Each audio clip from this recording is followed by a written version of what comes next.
नमस्कार बंधुरा चैताली रान्नाघरे आपनादेर सबाइके सादर आमंत्रण जानाई। आज के आबार चले एसेछि एकटा नतून ब्रेकफास्ट रेसिपि निये। शीत तो चलेई एसेছে আর শীতে তো ভ্যারাইটিস সবজি পাওয়া যায় আর আমাদের বাড়িতে সেগুলো তো আছেই। আর সবচেয়ে বড় কথা হচ্ছে বাচ্চারা সবসময় সবজি খেতে চায় না, দারুণ নখরা করে। আমি বলবো তাদেরকে যাদের বাড়ির বাচ্চারা এই সবজি খাওয়া নিয়ে খুব নকশা করে তারা এরকমভাবে যদি সবজি দিয়ে রুটি বা পরোটা বানিয়ে নেন তাহলে কিন্তু দেখবেন বাচ্চারা দারুণ আনন্দ করে খাবে। আর তার সাথে স্কুলের টিফিনেও এটা বানিয়ে দিতে পারবেন।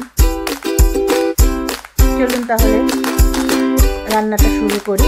আমি গ্রেটারের সাহায্যে মূলোটা আর ফুলকপিটা ভালো করে গ্রেট করে নিয়েছি। তার সাথে আমি পেঁয়াজ কুচি, আদা কুচি, রসুন কুচি, লঙ্কা কুচি দিয়ে দিয়েছি।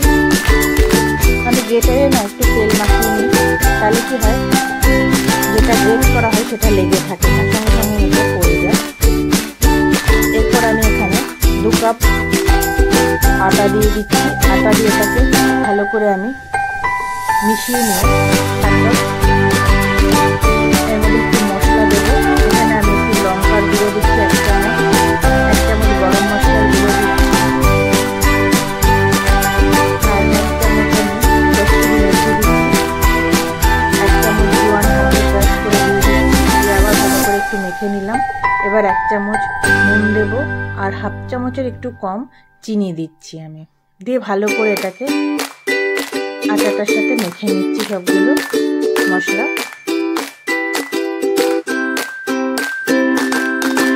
এই মশলাটা মানে মরমটা যত ভালো হবে রুটি বা পরোটা তত ভালো হবে। এবার আমি সামান্য সামান্য করে জল দেবো আর এটাকে মাখতে থাকবো। বেশি জল দিয়ে মাখতে হবে কারণ একটু শক্ত শক্তই রাখবো, কারণ নুন দেওয়ার ফলে মূলো আর ফুলকপি একটু সামান্য জল ছাড়বে। পরে যখন আমি এটা রেস্টে রেখে দেবো, এবার আমরা যেরকমভাবে আটা মাখছি সেইভাবেই মেখে নেবো।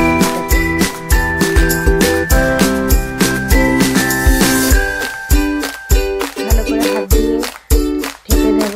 তারপর উপর থেকে এবার আমি একটু তেল দিয়ে দিচ্ছি। আমি তেলটা আগে দিইনি, পরে দিচ্ছি। দিয়ে আবার ভালো করে এটাকে মেখে নেব। যত ভালো চেপে চেপে মাখবো তত এটা রুটি পরোটা ভালো হয় এবং টেস্টও হয় খেতে। এবার উপর থেকে আমি তেল ছড়িয়ে দিলাম, দুদিকেই ভালো করে তেল ছড়িয়ে দিয়ে এটাকে ঢেকে রেখে দেবো। আমি 1/2 ঘন্টার জন্য রেখে দিয়েছিলাম, আপনারা 10 থেকে 15 মিনিট রেখে দিলেই হয়ে যাবে। তারপর 1/2 ঘন্টা পরে আমি আটাটা ভালো করে একটু মেখে নেবো। আবার নিয়ে তারপর আমি নর্মাল যেরকম আমরা রুটি গোলা করি তার থেকে একটু বড় বড় সাইজের গোলা কাটিয়ে নেব।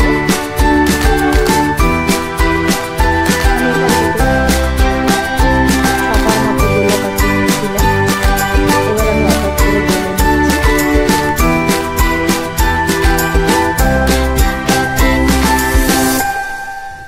দেখুন এইভাবে এক এক করে সবকটা আমি বেলে নেব।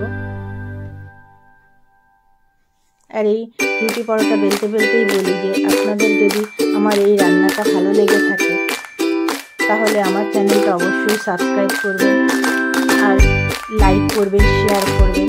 পাশে থাকা বেল আইকনটা অবশ্যই প্রেস করে দেবেন, তাহলে যখনই আমি কোনো নিত্য নতুন রেসিপি আপলোড করবো তখনই আপনাদের কাছে নোটিফিকেশন চলে যাবে। দেখুন আমি ফ্রাই প্যান বসিয়ে দিয়েছিলাম, ফ্রাই প্যানটা গরম হচ্ছে। ফ্রাই প্যানটা গরম হতে এবার আমি রুটিগুলো দিয়ে দেবো। রুটিটার একটা পিস ভালো করে সেঁকে নিয়ে এবার আমি এটা অন্য পিস উল্টে দেবো।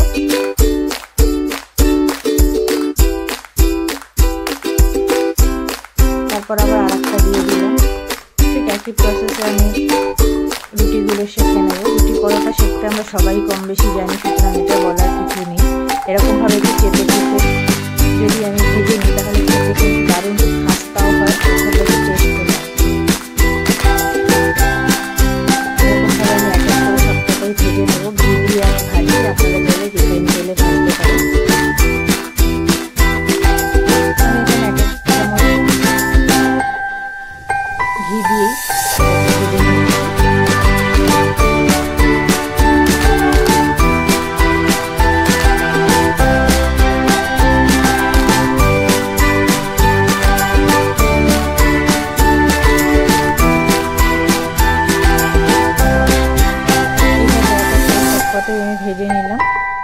দেখতেই পাচ্ছেন অল্প অল্প করে আমি ঘি দিয়ে এটা ভাজছি।